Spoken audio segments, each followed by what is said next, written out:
नमस्कार प्रिय विद्यार्थियों।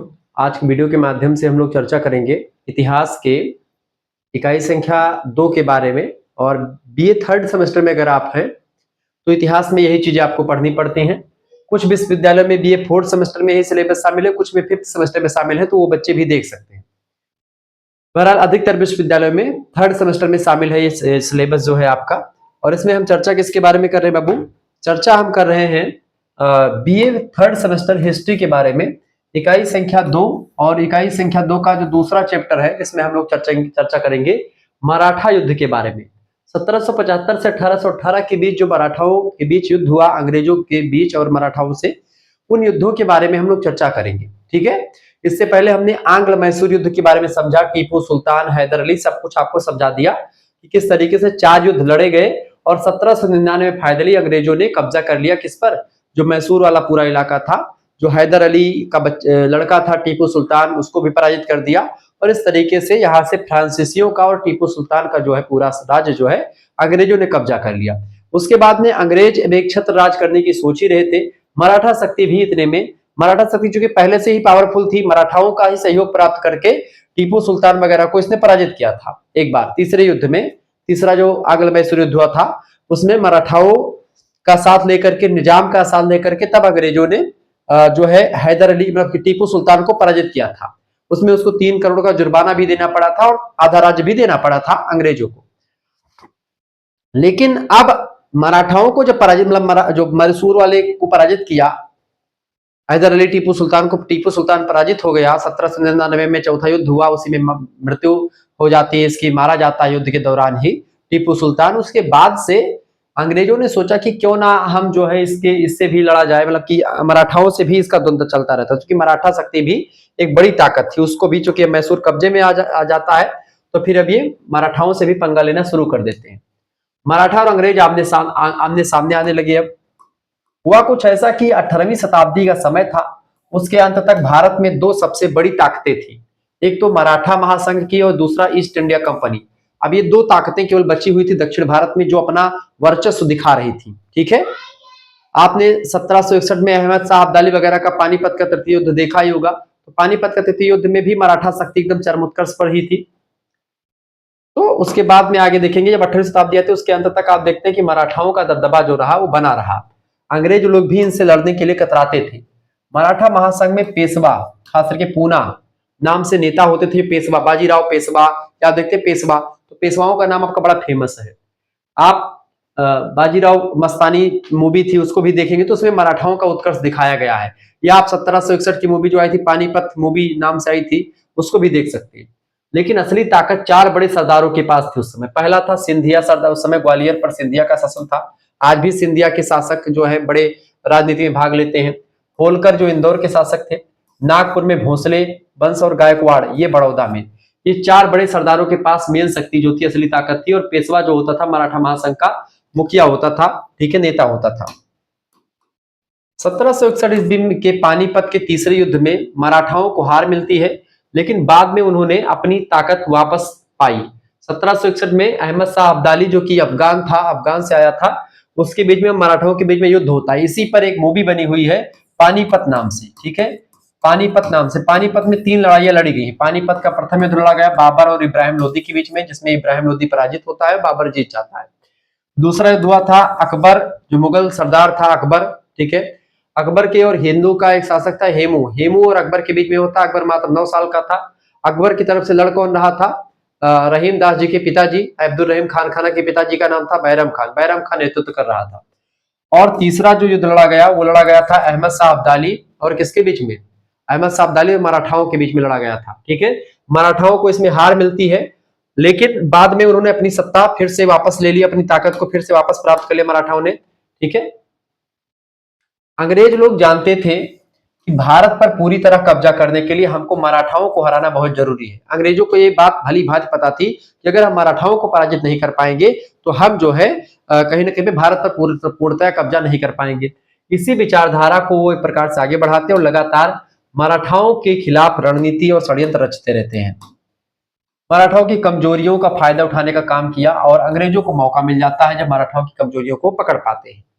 आपसी झगड़े, चूंकि मराठाओं में पेशवा और सरदारों में हमेशा खींचतान लगी रहती थी। जो सिंधिया, जो मैंने 4 सरदार बताए थे, इन 4 सरदारों का सहयोग जिनको मिल जाता था वही आगे बढ़ता था। इन सहयोगियों में बहुत सारा चीजें होती रहती थी, समय समय पर मतभेद हुआ करते थे, और उन्हीं जो 4 सरदार थे उन्हीं में जो मतभेद होता था तो अंग्रेज उसी का फायदा उठाने का पूरा फिराक में बैठा रहता था अंग्रेज। जैसे इन चारों सरदारों में इधर उधर झगड़ा हो, तुरंत हम जो है अपना काम खींच ले। तो पेशवा और सरदारों के बीच में हमेशा खींचतान चलती रहती थी। हर सरदार अपने इलाके में राजा की तरह पेशवा की बात मानना जरूरी नहीं समझता था, पेशवा की बातों को नहीं सुनता था। पेशवा जो भी कहता था उसको इग्नोर भी कर देता था कभी कभी सरदार, क्योंकि सरदार को लगता था कि हम ही राजा हैं, हम ही महाराज हैं, हमसे ऊपर कोई नहीं है। ठीक है। अंग्रेजी सेना आधुनिक थी, क्योंकि अंग्रेजी सेना के पास क्या था, आधुनिक मॉडर्न सेना थी। लेकिन मराठा सेना जो थी वो पारंपरिक तरीकों से युद्ध लड़ती थी। जैसे किसी का अगर तलवार गिर गई तो तलवार गिर गई, तो फिर उसको तलवार दे करके मारते थे, ऐसा भी होता था। क्योंकि निहत्थों पर वार नहीं करते थे, और वो लोग एक दो गोला मार दिए, काम खत्म, पूरा समय साफ हो गई। तो कहीं ना कहीं पे हम लोग एक पारंपरिक युद्ध लड़ रहे थे और वो लोग मॉडर्न तरीके से युद्ध लड़ रहे थे, तब भी हमको हार का सामना करना पड़ा। विदेश नीति में एक रूपता नहीं थी, कोई अंग्रेजों का दोस्त था तो कोई दुश्मन था। इस तरीके से 4 सरदार थे, चारों का अलग अलग मत हुआ करता था, एकता का सूत्रपात बिल्कुल भी नहीं था, और इसी का फायदा हमेशा से विदेशी लोग उठाते रहे हैं, हमारे एकजुटता ना होने का। ठीक है। तो इस तरीके से अंग्रेजों ने इन कमजोरियों का फायदा उठाया, खास करके फूट डालो और राज करो की नीति यहीं से आपको दिखाई पड़ती है, यहीं से नहीं, इससे पहले से भी दिखाई पड़ती है। तो कहीं ना कहीं पे हमारी कमजोरी हमेशा रही एकता की कमी, और एकता के अभाव ने हमको बहुत कुछ जो है कहीं ना कहीं पे पीछे छोड़ दिया। और आज जो हमारा भारत इतना जो है शिथिल गति से आगे बढ़ता है, या फिर इतना आगे बढ़ा, अगर ये हमेशा एकता रहती। आजकल भी हिंदू मुसलमान आपस में लड़ रहे हैं, अब हिंदुओं में जो तमाम जाति आपस में लड़ रही हैं, तो ऐसे में अगर आप लड़ते रहोगे तो कभी देश आगे नहीं बढ़ पाएगा। आप धर्म और जाति से जब ऊपर उठ करके सोचेंगे तभी देश आगे बढ़ेगा। और जो चीजें हमारे आप में नहीं है, एक नेता आता है, एक टीवी पर बैठ करके कुछ इधर उधर का बोल देता है, और हम लोग उसी के बताने के चक्कर में, उसी के बहकावे में आ जाते हैं और रोडों पर उतर जाते हैं, सड़कों पर उतर जाते हैं, और नाना प्रकार की गतिविधियां करते हैं, तमाम प्रकार की ऐसी गतिविधियां करते हैं जो हमको नहीं करनी चाहिए। तो कहीं ना कहीं पे हमको जरूरी है इन चीजों से बचना। ठीक है। हमको एकता के सूत्रपात में बंधना है। मराठा युद्धों का क्रम जो हुआ, मराठाओं का और अंग्रेजों के बीच में कई सारे युद्ध हुए हैं। इनमें पहला युद्ध हुआ प्रथम मराठा युद्ध। समझते हैं इसको भाई, क्या हुआ था। प्रथम मराठा युद्ध 1775 से 1782 ईस्वी के बीच युद्ध लड़ा गया। इसका कारण क्या रहा मराठा युद्ध का। मराठा का पहला युद्ध का कारण यह रहा कि पेशवा माधवराव प्रथम की 1772 में मृत्यु हो जाती। किसकी? माधवराव प्रथम नाम के एक पेशवा थे, जो कि चारों सरदारों के मुखिया हुआ करते थे, मराठा साम्राज्य के, मराठा संघ के मुखिया थे माधवराव प्रथम जी। इनकी मृत्यु हो जाती कब? 1772 में। जैसे इनकी मृत्यु होती है तो सत्ता को लेकर के संघर्ष छिड़ जाता है कि भाई गद्दी पर अब कौन बैठेगा, पेशवा कौन बनेगा। नारायण राव पेशवा की हत्या हो जाती है। रघुनाथ राव रघोबा पेशवा बनना चाहता था, और इसी सिलसिले में नारायण राव पेशवा, जो कि इनके जो है अनुवांशिक मतलब कि ये उत्तराधिकारी थे, इनको भी हत्या कर दी जाती है सत्ता के संघर्ष को लेकर के। रघोबा ने अंग्रेजों से मदद मांगी। रघोबा जो पेशवा बनने के इच्छुक था, रघुनाथ राव, उसने अपने ही लोगों को मरवा डाला। ठीक है। अंग्रेजों से मदद मांग करके बदले में सालसेट और बेसिन देने का वादा किया कि हम सालसेट और बेसिन का इलाका अंग्रेजों को दे देंगे, आप हमारा साथ दीजिए, हमको पेशवा बनने में मदद कीजिए। अंग्रेजों से ये मिल जाता है। तो कहीं ना कहीं पे इसी मिलने की वजह से क्या हुआ, तमाम सारी चीज, घटना क्या घटित हुई। 1775 में सूरत की संधि से अंग्रेज और रघोबा यानी कि रघुनाथ जो राव था वो साथ में आ जाते हैं। ठीक है।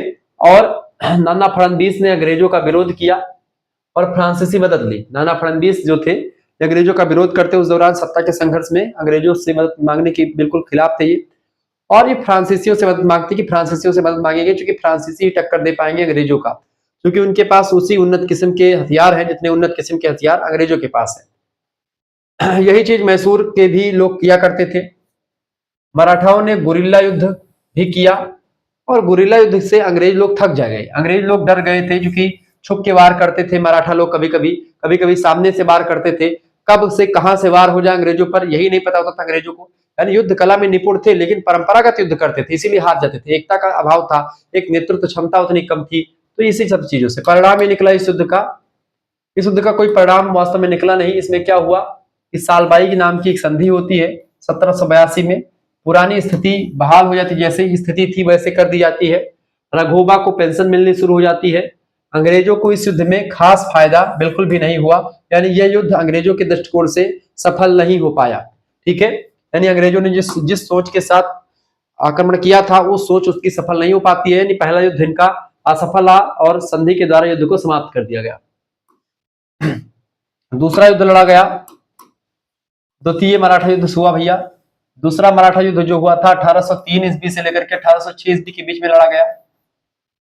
इसका कारण क्या था? होलकर और सिंधिया के बीच झगड़ा हो गया था। होलकर और सिंधिया ये दो सरदार के इलाके थे, जो मैंने शुरुआत में बता दिया कि भाई 4 सरदारों का एक गुट होता था, वही मेन पावर उन्हीं के हाथों में होती थी और वो पेशवा बनाते थे वही लोग। संघ के मुखिया पेशवा होते थे, लेकिन बाकी संघ को जो शासन या जिसको टैक्स मिलता था वो इन्हीं सरदारों के वजह से मिलता था। होलकर और सिंधिया के जो सरदार थे आपस में झगड़ा कर लेते हैं। पेशवा बाजीराव द्वितीय की हार हो जाती है इसमें। पेशवा ने अंग्रेजों से मदद मांगी, बासेन की संधि होती है 1802 में और अंग्रेजों का संरक्षण स्वीकार कर लिया जाता है पेशवा के द्वारा। घटनाएं ये होती है कि अंग्रेज बनाम सिंधिया और भोसले हो जाता है। ठीक है, असही की लड़ाई होती है, आर्थर बेलसली की जीत होती है, जिसमें अरगांव की लड़ाई होती है, निर्णायक अंग्रेजी विजय होती है। यहाँ पर मिलाकर के छोटी मोटी लड़ाइयां होती जो इतनी इंपॉर्टेंट आपके लिए है नहीं। दिल्ली पर कब्जा हो जाता है, मुगल बादशाह अंग्रेजों के अधीन हो जाता है, यानी मुगल बादशाह जो है वो अंग्रेजों के अंडर में काम करने लगता है। सब कुछ जो है एकदम से अंग्रेज लोग हावी होना शुरू हो जाते हैं। परिणाम यह निकलता है इस युद्ध का, द्वितीय युद्ध का, कि सिंधिया और भोसले को बहुत जमीन छोड़नी पड़ती है इस युद्ध की वजह से। अंग्रेजों का नियंत्रण दिल्ली से मध्य भारत तक अब फैल चुका है, चूंकि अंग्रेजों का दबदबा यहाँ पर बढ़ जाता है। ठीक है, ये युद्ध था द्वितीय युद्ध, इसमें अंग्रेजों का फायदा हुआ। फिर तीसरा युद्ध हुआ मराठाओं के बीच में और अंग्रेजों के बीच में, 1817 से 1818 ईस्वी के बीच में युद्ध लड़ा गया। ठीक है, तृतीय मराठा युद्ध। तृतीय मराठा युद्ध की अगर बात की जाए तो पेशवा बाजीराव द्वितीय अंग्रेजी संरक्षण में रहते हुए भी स्वतंत्र होना चाहता था। वो चाहता था कि अंग्रेजों के संरक्षण में कब तक रहेंगे, हमको स्वतंत्रता चाहिए। पिंडारी नाम के लुटेरों पर अंग्रेजों ने मराठों का हाथ होने का आरोप लगा दिया कि पिंडारी लुटेरे थे, और कहा कि भाई पिंडारियों को संरक्षण दिया गया किसके द्वारा? पिंडारी जो एक प्रकार से लुटेरे हैं उनको मराठाओं ने संरक्षण दिया है, ऐसा कहा गया।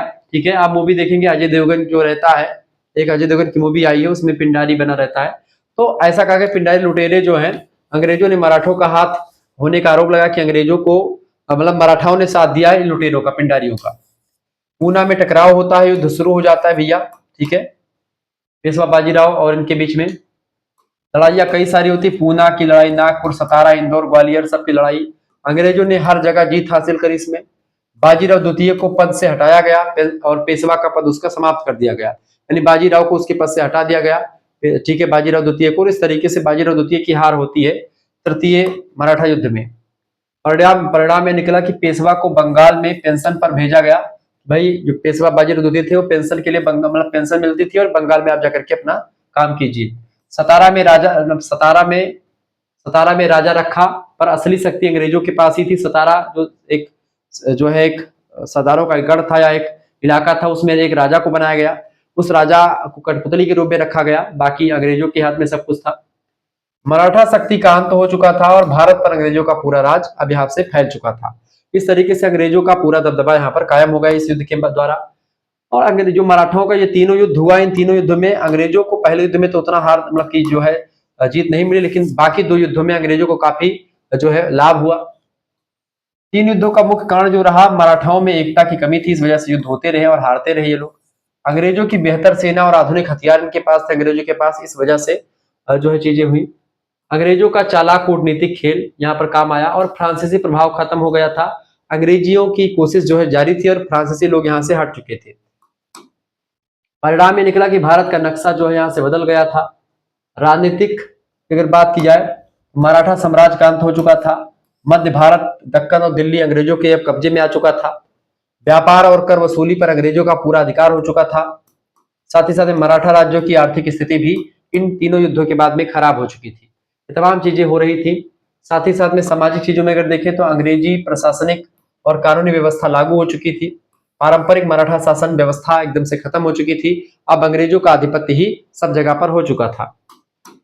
निष्कर्षतः हम कह सकते हैं अगर मराठा एक होते तो क्या होता, अगर मराठा एक होते बेटा तो क्या होता, मराठा अगर एकजुट होते तो अंग्रेजों के लिए भारत जितना आसान बिल्कुल भी नहीं होता, क्योंकि इनमें जो चार सरदार थे, चारों अगर एकजुट होकर के अंग्रेजों के खिलाफ मोर्चा खोल देते तो अंग्रेज कभी भी भारत पर आक्रमण नहीं कर पाते।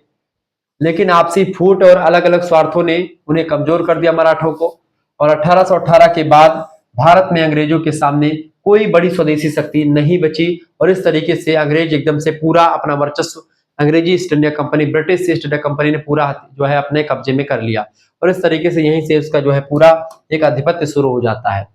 ठीक है, अब इससे बनने वाले तमाम सारे ऑब्जेक्टिव प्रश्नों को 20 एमसीक्यूज को हम समझेंगे। उससे पहले अगर आप जान लीजिए, अगर आपको हमारे पीडीएफ प्राप्त करने हैं, ऐसे ही तमाम पीडीएफ और बनेंगे, और इसका जो पीडीएफ बनेगा वो आपके लिए मिल जाएगा। पीडीएफ देने के लिए 9161936062 पर एसएमएस कर दीजिएगा। पीडीएफ आपको प्राप्त करवा दिया जाएगा मात्र 100 रुपए फीस में। सभी सब्जेक्ट का पीडीएफ मिलता है। अपना नाम, ठीक है, अपने यूनिवर्सिटी का नाम, अपने सब्जेक्ट के नेम, और आपके सेमेस्टर में अपने सेमेस्टर का नाम, थर्ड सेमेस्टर में है आप लिख करके भेज दिए, गुरुजी हम इस सेमेस्टर में हैं और हमको जो है ग्रुप में जोड़ना है, हमको ग्रुप में जोड़ दीजिए। तो आप जैसे ही इतना लेकर के एसएमएस करेंगे, आपके पास एक स्कैनर यानी क्यूआर कोड भेजा जाएगा। उसी क्यूआर कोड पर आपको 100 रुपए फीस जमा कर देनी है। ठीक है, जैसे ही आप 100 रुपए फीस जमा करेंगे, आपको व्हाट्सएप ग्रुप से जोड़ा जाएगा।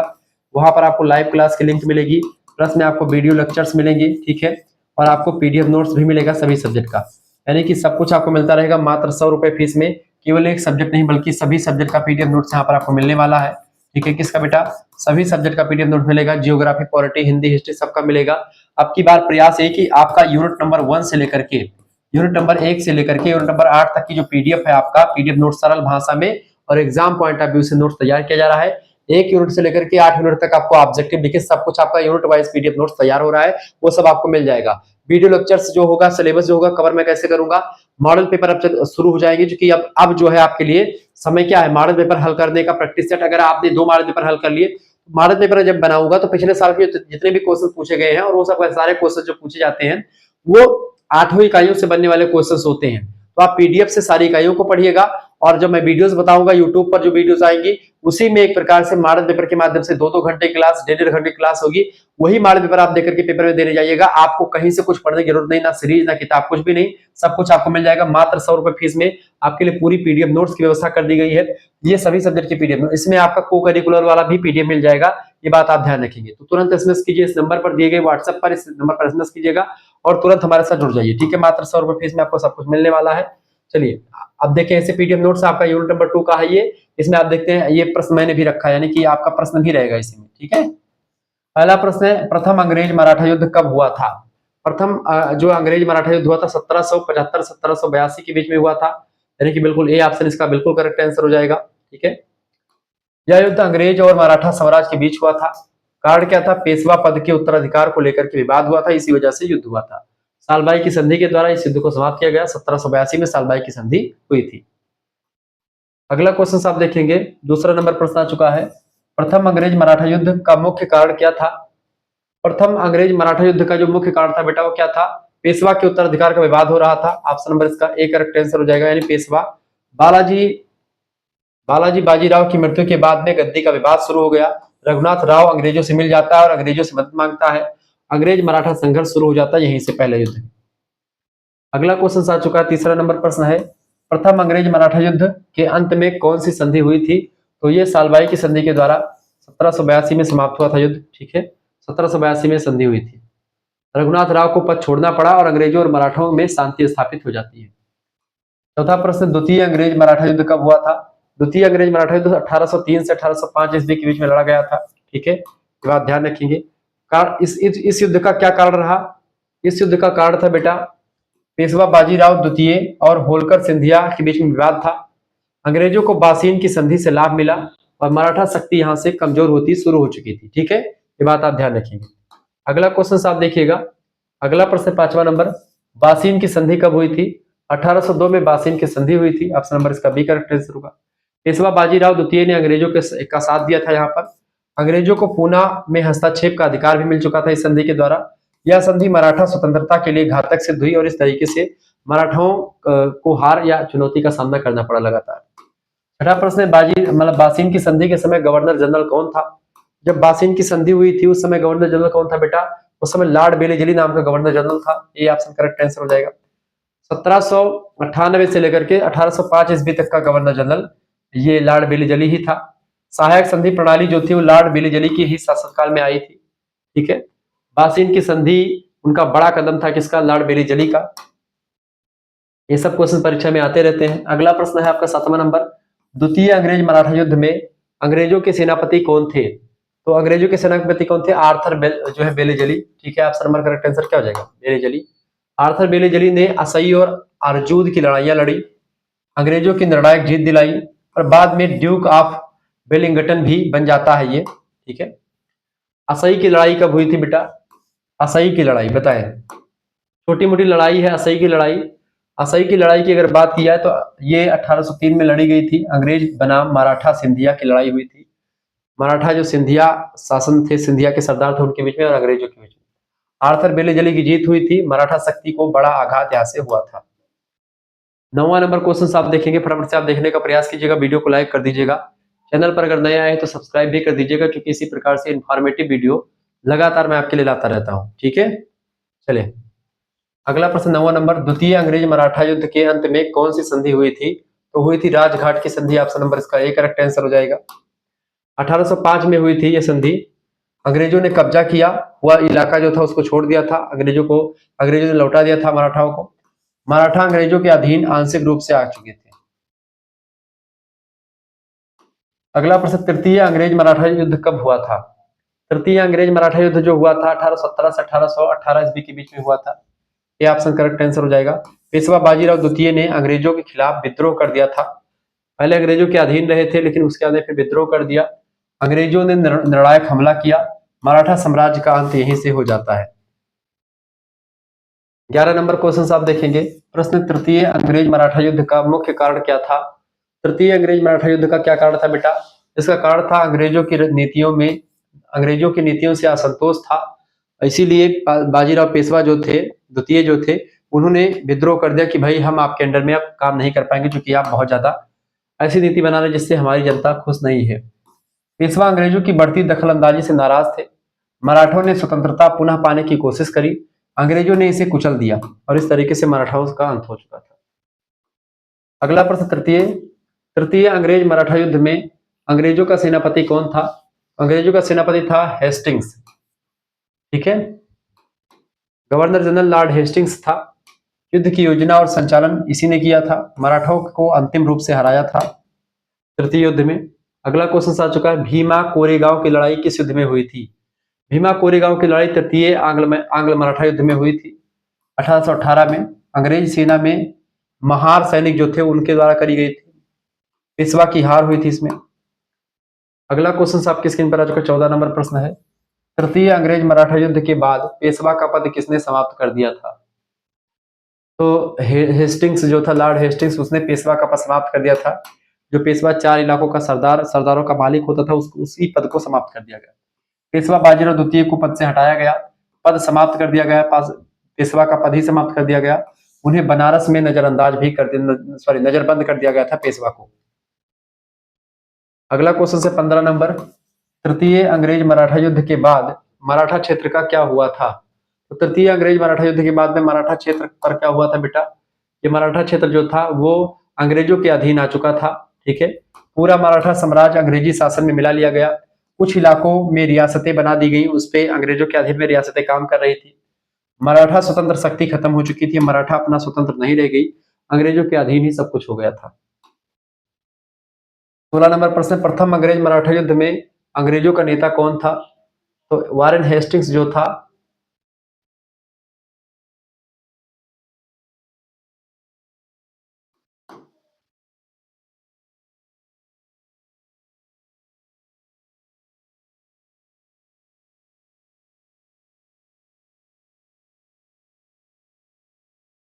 इस क्वेश्चन को छोड़ दीजिए अभी।